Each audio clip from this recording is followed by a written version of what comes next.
ফেরত আসবে, আপু ফেরত আসবে। আমি বাসে যে বসতেও পারিনি, আরে ফোন দিয়ে বলে আপু তাড়াতাড়ি আসেন, সবাইকে জানান। নাচ কিংবা অভিনয় সবকিছুতেই ছিলেন বেশ পারদর্শী, পেয়েছেন জাতীয় পুরস্কার। বলছিলাম চিত্রনায়িকা ও নৃত্যশিল্পী অঞ্জনা রহমানের কথা, যিনি এখন আর আমাদের মাঝে নেই।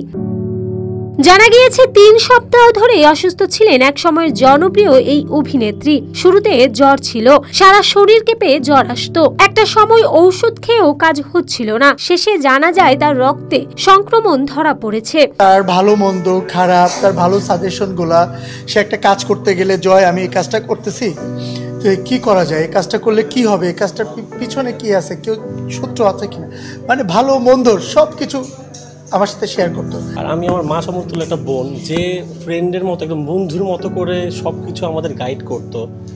যে কোনো কিছুতে একটা স্ট্যাটাসেও যদি আমাদের ভুল হতো সে ফোন করে বলতো শিপন এইভাবে না, মানে একটা যে কোনো ভুল, যে কোনো স্টেপ। এমনও গেছে যে আমার বার্থডের দিন সে নিজে দাওয়াত নিয়ে আমার বাড়িতে এসে সে আমার গিফট যাই পারুক আমাকে একটা গিফট দিয়ে যেত।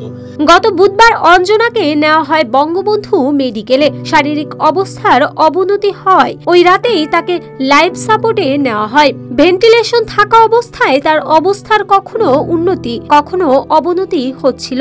শেষ পর্যন্ত চলেই গেলেন এই নায়িকা। ঢাকা শহর আয়শায় আমার আশা পুরাইছে। বাংলাদেশের চলচ্চিত্রের এক সময়ের জনপ্রিয় অভিনয় শিল্পী অঞ্জনা নৃত্যশিল্পী থেকে নায়িকা হয়ে সর্বাধিক যৌথ প্রযোজনা এবং বিদেশি সিনেমায় অভিনয় করেছিলেন।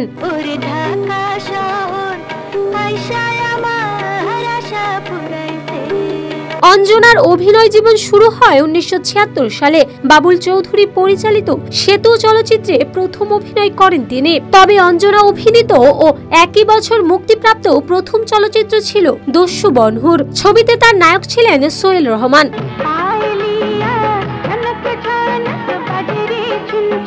এ ছবির পর তাকে আর ক্যারিয়ার নিয়ে ভাবতে হয়নি। 1976 সালের এই সিনেমার পর টানা কাজ করেছেন অঞ্জনা। একে একে অভিনয় করেন মাটির মায়া, অশিক্ষিত, চোখের মনি, সুখের সংসার, অংশীদার, আনারকলি, বিচারপতি, আলাদিন, আলিবাবা, সিন্দাবাদ, অভিযান, মহান ও রাজার রাজা, বিস্ফোরণ, ফুলেশ্বরী, রাম রহিম জন, নাগিনা, পরিণীতা ইত্যাদি বাণিজ্যিক সফল সিনেমায়।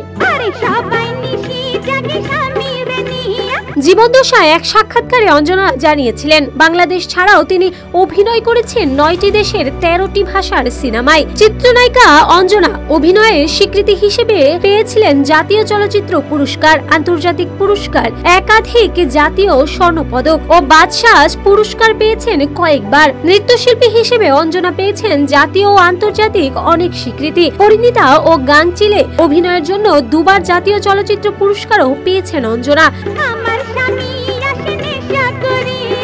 অঞ্জনা বিয়ে করেন পরিচালক আজিজুর রহমান ঝুলিকে। সে সময় তিনি হিন্দু ছিলেন। অঞ্জনার নাম ছিল অঞ্জনা সাহা। বিয়ের পর তিনি ধর্মান্তরিত হয়ে নিজের নাম রাখেন অঞ্জনা রহমান। অবশ্য সেই বিয়ে পরে ছাড়াছাড়ি হয়ে যায়।